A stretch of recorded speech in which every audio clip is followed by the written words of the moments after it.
Hey, what if I told you that years of lower back pain could be fixed with just 2 simple movements?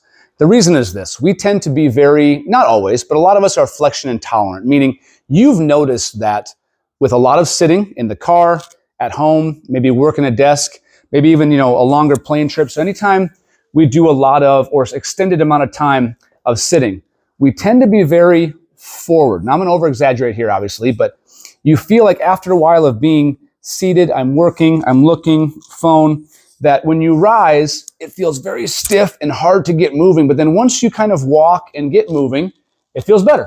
So that just is a directional preference or a sign telling us there's a bit of flexion intolerance there. All you have to do are 2 simple things. So the first one I would do right away is use the opposite of what you know already is difficult for you.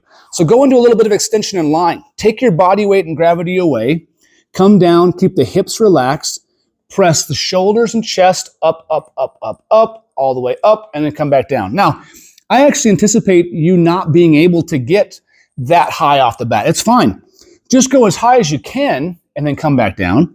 And as you work into it, right, sets of 10, sets of 10, sets of 10, you'll get higher as you go and you'll be able to get further up there. So that'd be the first one, is just do the opposite, work into extension.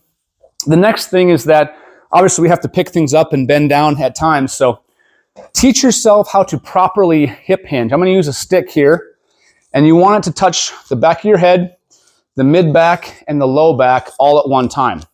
So when you practice this with this stick, what you're working on is getting your hips to bend. So you're gonna hip hinge from here, and you're not gonna bend from the back. So if all 3 of those points are touching, now you've got the hip hinge, as opposed to doing this, where that is not touching all 3 spots.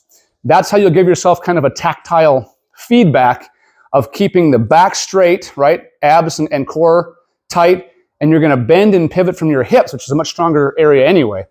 So in through here, you're working on that hip hinge, keeping all of those spots touching as opposed to bending from the back that way.